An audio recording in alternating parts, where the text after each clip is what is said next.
আসসালামু আলাইকুম রহমতুল্লাহ। সপ্তম শ্রেণীর প্রিয় শিক্ষার্থীরা, আশা করি তোমরা সবাই অনেক ভালো আছো। আগামীকাল তোমাদের যাদের বাংলা পরীক্ষা, তাদের জন্য আজকের এই ভিডিওটি। এই ভিডিওতে তোমরা জানতে পারবে তোমাদের বাংলা বিষয়ের একটা প্রশ্নপত্র সলভ ক্লাস। আজকের এই ক্লাসে আমরা পুরো একটা প্রশ্নপত্র সলভ করবো ইনশাআল্লাহ। আশা করি তোমরা প্রথম থেকে শেষ পর্যন্ত থাকবা। যারা যারা চ্যানেলটি সাবস্ক্রাইব করনি তারা অবশ্যই এখনই নিজ থেকে এই ছোটনস এডুকেশন ইউটিউব চ্যানেলটি সাবস্ক্রাইব করে রাখো। লক্ষ্য করো, এই হচ্ছে তোমাদের বাংলা প্রশ্নপত্র সপ্তম শ্রেণীর। প্রথমত 3 ঘন্টা হচ্ছে তোমাদের পরীক্ষা হবে এবং পূর্ণমান হবে হচ্ছে 100। 3 ঘন্টার মধ্যে 100 মার্কে কভার করতে হবে। এরপর লক্ষ্য করো, এখানে হচ্ছে নৈবেত্তিক অংশতে প্রথমত 25 মার্ক থাকবে। এই নৈবেত্তিকের মধ্যে দুইটা পার্ট, একটা হচ্ছে এমসিকিউ আর একটা হচ্ছে তোমাদের এক কথায় উত্তর প্রশ্ন। প্রথমত আমরা এই 25 মার্কের অ্যান্সারটা করে নিচ্ছি। তোমাদের জন্য এই 25 মার্কের অ্যান্সার আমি অলরেডি যেহেতু লিখে রেখেছি, সেখান থেকে তোমাদেরকে আমি দেখাতে চাই। তো আশা করি তোমরা হয়তো এই পাশে দেখতে পাচ্ছ। ওকে, প্রথম যে প্রশ্নটি তোমাদের বহু নির্বাচনী, সেইখানে বলা হয়েছে নিচের কোনটি কোলন চিহ্ন। তো উত্তর হবে ক নম্বর, এই যে এটাই কিন্তু হচ্ছে কোলন চিহ্ন। দুইয়ে বলা হয়েছে গঠন অনুযায়ী বাক্য কয় প্রকার, 2, 3, 4, 5। এক্ষেত্রে হবে 3 প্রকার, গঠন অনুযায়ী 3 প্রকার। এরপরে বলা হয় 3 নম্বরে বলা হয়েছে একাধিক সমাপিকা ক্রিয়া থাকে কোন বাক্যে, সরল, জটিল, যৌগিক সবকটি। তাহলে 3-এর অ্যান্সার হবে গ নম্বর, অর্থাৎ যৌগিক বাক্যে একাধিক সমাপিকা ক্রিয়া থাকে। এরপরে একটা উদ্দীপক দেওয়া আছে, এই উদ্দীপকটি পড়ে তোমাদেরকে 4 এবং 5 নং প্রশ্নের সমাধান করতে হবে। উদ্দীপকে বলা হয়েছে হাবিব একদিন স্কুলে গিয়ে বোর্ডের মধ্যে একটি কাগজ টাঙ্গানো দেখে সেখানে দেখতে পাই লেখা রয়েছে স্কুল ড্রেস পরা না থাকলে স্কুলে ঢুকতে দেওয়া হবে না। এই লেখাটি সে কিন্তু দেখতে পেয়েছে। এখন দেখো উদ্দীপকের হাবিব স্কুলের বোর্ডের কি টাঙ্গানো দেখে, দেখো লিফলেট, ব্যানার, পোস্টার, নোটিশ। 4-এর ঘ অর্থাৎ নোটিশ। তাহলে স্কুলে যেটা টাঙ্গানো হয় সেটা কিন্তু হচ্ছে নোটিশ। 5-এ বলা হয়েছে এটি যেখানে টাঙ্গানো হয় তার নাম হলো leaf board, banner board, poster board, notice board. তাহলে এক্ষেত্রে উত্তর হবে নোটিশ বোর্ড, অর্থাৎ নোটিশ বোর্ড কোথায় মানে নোটিশ কোথায় টাঙবে, অবশ্যই নোটিশ বোর্ডেই টাঙতে হবে। এরপরে লক্ষ্য করো, প্রশ্ন 6 বলা হয়েছে মাদল বলতে কি বোঝায়, এক ধরনের বাদ্যযন্ত্র, মেশিন গান, চিড়িয়াখানা, জাদুঘর। তাহলে 6-এর অ্যান্সার হবে ক নম্বর, অর্থাৎ এক ধরনের বাদ্যযন্ত্র। ওই যে চল চল চল ঊর্ধ্বগগনে বাজে মাদল, ওইখানেও কিন্তু মাদল শব্দটার ইউজ আছে। এগুলো মানে হচ্ছে এক ধরনের বাদ্যযন্ত্র। এরপর সাথে বলা হয়েছে নৌকার 2 মাথার সরু অংশকে কি বলে। লক্ষ্য করো গলুই, টোপ, মাদল, হাল। তাহলে 7-এর অ্যান্সার হবে ক নম্বর, অর্থাৎ গলুই। ওকে, নৌকার 2 মাথার সরু অংশকে গলুই বলা হয়। 8-এ বলা হয়েছে মাদল বলতে কি বোঝায়, আবারও ওই একই প্রশ্ন করা হয়েছে। এটা হবে এক ধরনের বাদ্যযন্ত্র। 9-এ বলা হয়েছে নৌকার 2 মাথার সরু অংশকে কি বলে, গলুই, টোপ, মাদল, হাল। এইখানে কিন্তু আবার ওই একই প্রশ্ন দুইবার এটা রিপিট করা হয়েছে, কোনো সমস্যা নেই। তো এটা হবে কিন্তু অবশ্যই গলুই। এরপরে দেখো 10-এ বলা হয়েছে তাজা মাছ বাক্যে তাজা কিসের উদাহরণ, বিশেষ্য, সর্বনাম, বিশেষণ, ক্রিয়া। 10-এর অ্যান্সার হবে হচ্ছে লক্ষ্য করো গ নম্বর, অর্থাৎ বিশেষণ। দেখো এখানে তাজা, তাজা মানে কি, এটা একটা বিশেষণ, অর্থাৎ দোষ, গুণ, অবস্থা সেগুলোই কিন্তু বিশেষণ। এবার লক্ষ্য করো 11 নং প্রশ্ন বলা হয়েছে সে পড়ছে। এখন দেখো বাক্যে দাগ চিহ্নিত পদটি কিসের উদাহরণ, অর্থাৎ এই যে পড়ছে এইটা কিসের উদাহরণ, ক্রিয়া, বিশেষ্য, বিশেষণ, আবেগ। তো যেহেতু পড়া একটা ভাব বা ক্রিয়া, তাহলে এটা কি হবে, অবশ্যই ক্রিয়া হবে, ক নম্বর। ওকে, 10-এ বলা হয়েছে কথা শব্দটির প্রতিশব্দ মানে সমার্থক শব্দ কি, উক্তি, বচন, ভাষণ।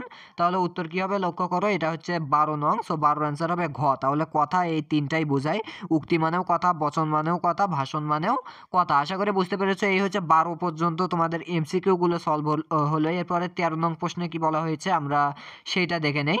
লক্ষ্য করো 13 নম্বরে বলা হয়েছে যে অগ্র এর বিপরীত শব্দ কোনটি, অর্থাৎ অগ্র মানে কি, মানে আগের দিকে।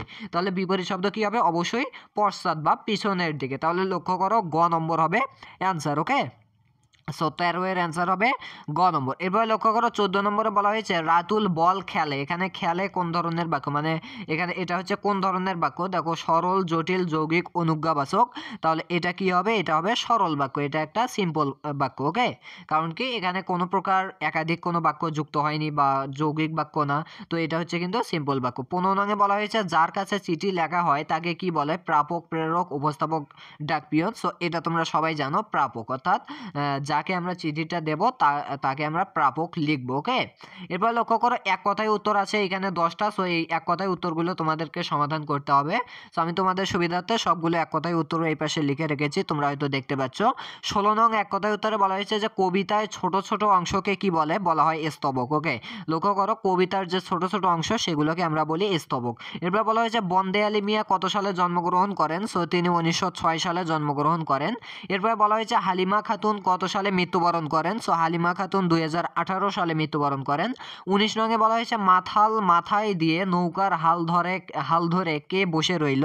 সো দেখো উত্তর হবে তিনু। উত্তর কি হবে? তিনু। তাহলে তিনু কি করলেন? মাথাল মাথায় দিয়ে নৌকার হাল ধরে বসে রইল। 20-এ বলা হয়েছে বাবা মা ভাই বোন এবং ঘনিষ্ঠ জনের সঙ্গে কি সর্বনাম ব্যবহার করা যায়? সো উত্তর হবে সাধারণ সর্বনাম। উত্তর কি হবে? সাধারণ সর্বনাম। 21-এ বলা হয়েছে কাজ শেষ হওয়ার আগেই আজম শাহকে কোথায় চলে যেতে হয়? সো উত্তর হবে দিল্লি। অর্থাৎ কাজ শেষ হওয়ার আগেই আজম শাহ কোথায় যাবে? দিল্লি যাবে। 22-এ বলা হয়েছে বেনু ও বিনা কার লেখা গ্রন্থ? সো এটা হবে সত্যেন্দ্রনাথ দত্ত। 23-এ বলা হয়েছে খেলার মাঠের ধারা বিবরণীতে কোন ভাষা ব্যবহার করতে হয়? সো উত্তর হবে প্রমিত ভাষা, অর্থাৎ প্রমিত ভাষা। এরপর 24-এ বলা হয়েছে কুমোরদের গ্রাম কোথায়? সো হবে নদীর ওপারে, নদীর ওপারে। অর্থাৎ তোমাদেরকে গল্পগুলো ভালোভাবে পড়তে হবে। 25-এ বলা হয়েছে কত দিকে কত কারিগর, এই যে গল্পটা আছে এই গল্পে কার চোখ দুটো ঝাপসা হয়ে এলো? সো উত্তর হবে লেখকের। উত্তর কি হবে? লেখকের। সো এই হচ্ছে তোমাদের এক কথায় উত্তর সহ সকল এমসিকিউ প্রশ্নের সমাধান। এরপর রচনামূলক অংশ আছে। সো রচনামূলক অংশে মোট 75 মার্ক থাকবে, বিশাল একটা মার্ক থাকবে এই রচনামূলকে।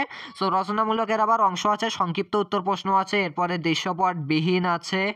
দেখো দৃশ্যপটবিহীন আছে, আচ্ছা সংক্ষিপ্ত আছে 10টা, দৃশ্যপটবিহীন আছে 5টা, 5টা থেকে 3টা দিতে হবে। আর দৃশ্যপট নির্ভর থাকবে হচ্ছে 7টা, 7টা থেকে 5টা দিতে হবে। সো আমি তোমাদের জন্য 10, 5, 7 সবগুলো দেখাচ্ছি যে তোমরা কোথায় পাবে এগুলোর উত্তর এবং প্রশ্ন সহ। সো তোমাদের যদি লেকচার গাইড থেকে থাকে অবশ্যই লেকচার গাইড হতে হবে। সো লেকচার গাইডের কোন পৃষ্ঠায় কোনটা পেয়ে যাবে সেটা আমি এখন তোমাদেরকে বলতেছি। ওকে, প্রথম যে সংক্ষিপ্ত উত্তর প্রশ্নটা, এটা মানে সংক্ষিপ্ত উত্তরের তো 10টা থাকবে। সো 10টার মধ্যে প্রথমটা পাবে তোমাদের চূড়ান্ত প্রস্তুতি লেকচার গাইডের যে বাংলা বিষয়টা রয়েছে সেখানে 34 পৃষ্ঠার 1 নং। এরপরে পাবে হচ্ছে 4 পৃষ্ঠার 3 নং প্রশ্ন, অর্থাৎ তোমরা খেয়াল করবে তোমাদের এই চূড়ান্ত প্রস্তুতি গাইডের 4 নং পৃষ্ঠা। সো 4 নং পৃষ্ঠার 1 নম্বরে তোমরা যে প্রশ্নটা পাবে সেটাই হচ্ছে আমাদের দ্বিতীয় সংক্ষিপ্ত প্রশ্ন। এরপরে 3 নম্বরটা পাবে তোমরা 8 পৃষ্ঠার 4 নং, তোমাদের এই চূড়ান্ত প্রস্তুতি গাইডের 8 পৃষ্ঠাতে যাবে, যাওয়ার পরে 4 নং খুঁজবে তাহলে কিন্তু পেয়ে যাবে। এরপরে দেখো দৃশ্যপটবিহীন গুলো কোথায় পাবে? দৃশ্যপটবিহীন, ওকে তার আগে সংক্ষিপ্ত আরও কিছু বাকি ছিল, সংক্ষিপ্ত কিন্তু আরও বাকি আছে। সো সংক্ষিপ্ত 6 নম্বরে 5 নম্বর 4 নম্বর থেকে যেটা পাবে, 4 নম্বরটা পাবে হচ্ছে তোমাদের 17 পৃষ্ঠার 6 নং। এরপরে 5 নম্বরটা পাবে 24 পৃষ্ঠার 4 নং। 6 নম্বর সংক্ষিপ্ত পাবে 27 পৃষ্ঠার 4 নং। 7 নম্বর সংক্ষিপ্ত পাবে 39 পৃষ্ঠার 4 নং। এরপরে 8 নং সংক্ষিপ্ত উত্তর প্রশ্ন পাবে 49 পৃষ্ঠার 4 নং। অর্থাৎ এগুলো তোমাদের সবগুলো 4 নং করে হবে তোমাদের বাংলা বিষয়ের। ওকে, বাংলা যে চূড়ান্ত প্রস্তুতি গাইড আছে সেইটার, আর পেজ কিন্তু এই পাশে উল্লেখ করা আছে। এরপরে 9 নম্বর সংক্ষিপ্ত উত্তর প্রশ্ন পাবে তোমাদের বাংলা বিষয়ের 62 পেজের 5 নংয়ে এবং 56 পেজের 17 নংয়ে পাবে 10 নং প্রশ্ন উত্তর। ওকে, এরপরে লক্ষ্য করো দৃশ্যপটবিহীন আছে যেগুলো, সো দৃশ্যপটবিহীনগুলো কোথায় পাবে? তোমাদের এই চূড়ান্ত প্রস্তুতি গাইডের বাংলা বিষয়ের 63 পৃষ্ঠার 4 নংয়ে গেলে তোমরা প্রথম দৃশ্যপটবিহীনটা পেয়ে যাবে। এরপরে 57 পৃষ্ঠার 6 নংয়ে গেলে তোমরা দ্বিতীয় দৃশ্যপটবিহীনটা পেয়ে যাবে। 50 পৃষ্ঠার 2 নংয়ে গেলে তৃতীয় যে দৃশ্যপটবিহীন সেটা পেয়ে যাবে। এরপরে দেখো 45 পৃষ্ঠার 3 নংয়ে গেলে তোমরা 14 নম্বর যে দৃশ্যপটবিহীন বা 4তম যে দৃশ্যপটবিহীন সেটা পেয়ে যাবে। এবং 62 পৃষ্ঠার 1 নংয়ে গেলে তোমরা 15 নম্বর যে দৃশ্যপটবিহীন বা 5তম যে দৃশ্যপটবিহীন সেটা পেয়ে যাবে। এরপরে লক্ষ্য করো এরপরে দৃশ্যপট নির্ভর যে তোমাদের দৃশ্যপট নির্ভর যে 7টা থাকবে সেই 7টা কোথায় পাবে? সো তোমাদের লেকচার বইয়ের 63 পৃষ্ঠার 2 নংয়ে প্রথমটা, 25 পৃষ্ঠার 1 নংয়ে দ্বিতীয়টা, এরপরে 42 পৃষ্ঠার 1 নংয়ে তৃতীয়টা, 59 পৃষ্ঠার 5 নংয়ে চতুর্থটা, 18 পৃষ্ঠার 1 নংয়ে পঞ্চমটা, এরপরে কি 46 পৃষ্ঠার 2 নংয়ে ষষ্ঠ মানে 6তমটা, আর 28 পৃষ্ঠার 1 নংয়ে পাবে তোমরা 7তম, অর্থাৎ 7টা প্রশ্ন। এইভাবে তোমরা পুরো প্রশ্নটি শেষ করতে পারবে। আশা করি বুঝতে পেরেছো, আশা করি তোমরা তোমাদের লেকচার বইয়ে খুঁজে পেয়েছো। তো দেখা হচ্ছে তোমাদের নেক্সট সাজেশন ক্লাসে। সে পর্যন্ত সবাই ভালো থাকবে, সাবস্ক্রাইব করতে ভুলবে না। আল্লাহ হাফেজ।